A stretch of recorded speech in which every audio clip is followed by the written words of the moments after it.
Okay, and welcome back to Kerbal Space Program.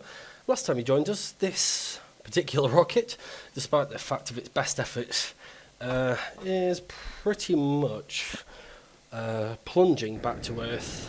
Despite the fact it's picking up an orbital speed, it's descending, and the orbit is getting longer, but I think we might be talking about it all being a little bit too little too late, maybe a bit too much fuel in this particular stage. Who knows?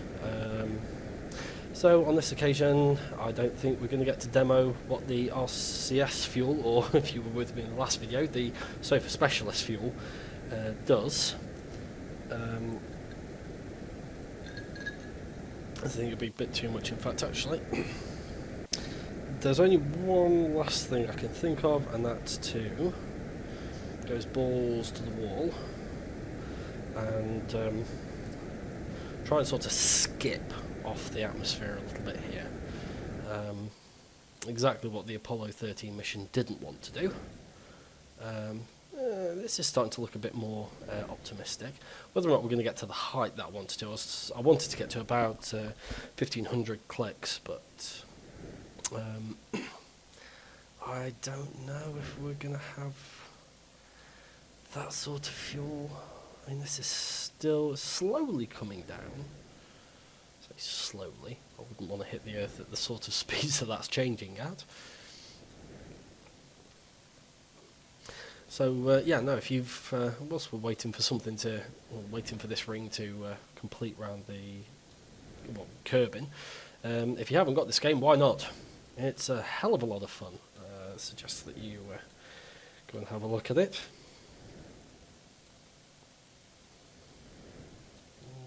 Okay, one of the periapsis.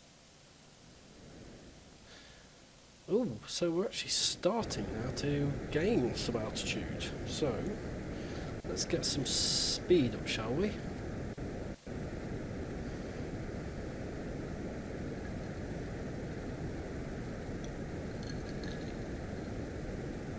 So just coming up to 2,500 meters per second. That's increasing, so my earlier worries, wowzers, unfounded. So what's that? 250. Okay, so what we're going to do then is we're going to spin around. I want to be about 300, so we'll get that far, at least.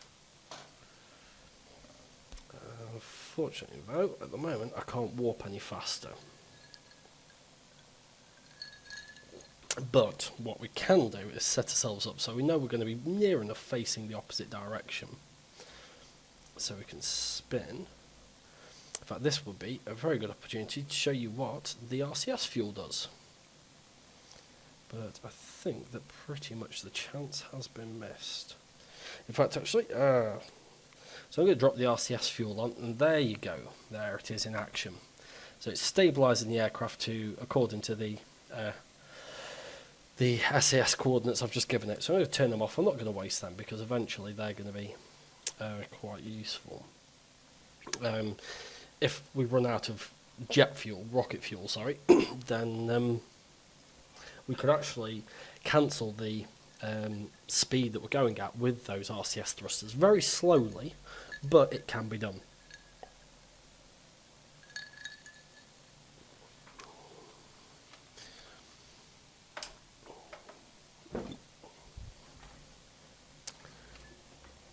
So I'm just going to roll. Ooh, goodness!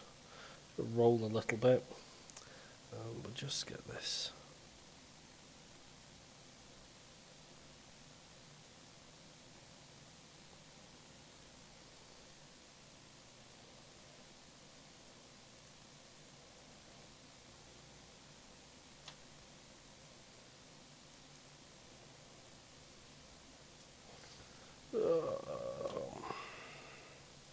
So what I'm trying to do at the moment is try to level myself out a little bit.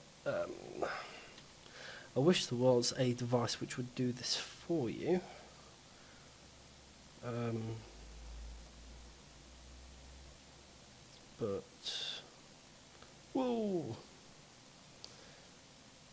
I suppose given that we're floating through space and there is no such thing as up or down, and I'm also trying to do it double speed, that would explain a lot. That's a little bit more manageable.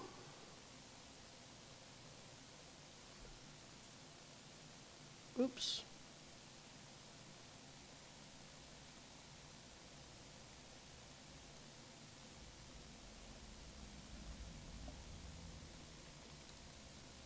Whoa, whoa, whoa, whoa, whoa, whoa, where are you going? Where are you going? Where are you going, bro? Let's get the RCS on.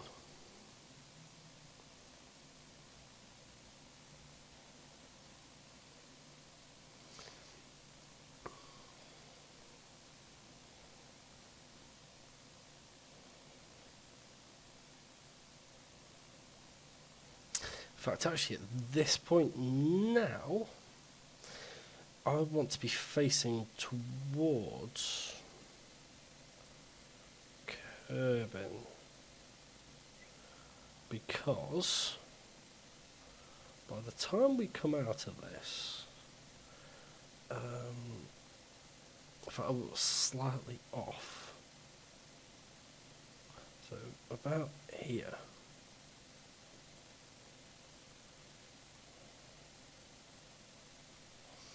So something like that. Let's get the warp speed back up again. So there's about 3 minutes left in this here video.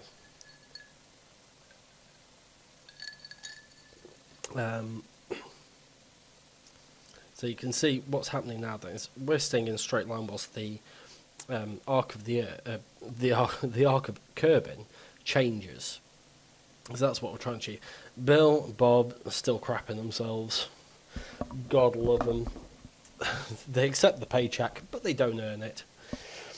So yeah, we've got a little while to go. Hopefully we should start. I thought 150 clicks was when you could start under acceleration. Ship's not under damn acceleration, damn it.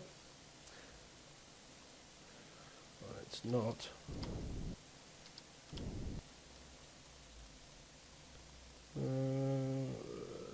I suppose technically it's under deceleration now. Okay, so we've got to sit it out. I think I might be facing the wrong way. Question mark, which way is this going? No, that's actually going to be right. Yeah. Yeah. So yeah, what I'm looking at down here at the false horizon is that we have this yellow marker, and that's the orbit pattern. You see, as we said before, as we approach, the arc of the world changes according to us, because we are now an object which has no forces acting upon us. So therefore, you can sort of kind of predict where it's going. When I hit the periapsis here. What I'm going to do is I'm going to burn, and that's going to make this a longer, faster thing. So effectively we're going to try and change the shape of this to sort of this, and that will bring out the periapsis to a wider space. So effectively we try and get this up to about 3000. That's the plan. Ha ha ha. But yeah, because there's no forces acting on us, you can sort of try and predict where you're going to be by the time you get around to that side of the planet. A little bit.